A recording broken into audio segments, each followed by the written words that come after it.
कर रहा है पाकिस्तान को एक बार मुंह तोड़ जवाब दे दिया जाए, क्योंकि जिसका जिक्र अभी दत्ता साहब कर रहे थे कि बालाकोट में जो एयर स्ट्राइक हुई उसके बाद पाकिस्तान माना नहीं, तो क्या उससे कुछ बड़ा किया जाए, जिसकी चर्चा इंटरनेशनल मीडिया में हो रही है।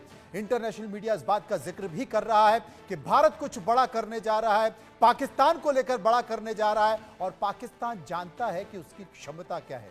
इसीलिए यह संकेत निकल कर आया है दत्ता साहब, पाकिस्तान कह रहा है कि ये मसले हमें बातचीत से सुलझाने चाहिए,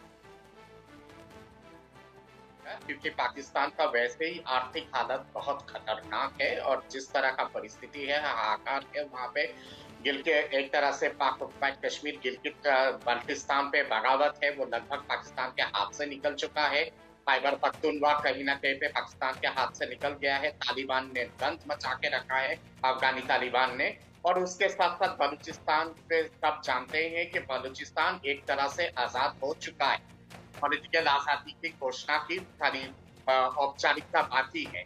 मैं समझता हूं कि जिस हिसाब से पाकिस्तान ने लगातार भारत के विरोध में जघन्य अपराध किए, आज समय आ गया है कि गिलगित बल्तिस्तान पाक कश्मीर को वापस लिया जाए। खैबर पख्तून पे जो लिबरेशन जो मूवमेंट चल रहा है, सीन पे जो लिबरेशन मूवमेंट चल रहा है और बलूचिस्तान पे जो लिबरेशन मूवमेंट चल रहा है, उनको भारत सरेआम समर्थन दे और अगर आवश्यकता हुई तो पाकिस्तान के 3-4 टुकड़े करने की जरूरत अगर पड़ती है तो टुकड़ा कर दिया जाए पाकिस्तान का, क्योंकि ये कहीं ना कहीं पे नासूर है ये देश और ये हमेशा नासूरी ही रहेगा। पाकिस्तान का नीति है कि we will bleed India in 2000 का। मैं कहता हूं कि अगर उनका रणनीति और उनका सोच अगर ऐसा है कि भारत पे 1000 काट देके हमेशा रखवा चाहिए, मैं कहता हूं कि आज समय है कि हम लोग 1 कोटि बिलियन कट्स देंगे पाकिस्तान को और उसको अपनी भाषा के हिसाब से समझाएंगे।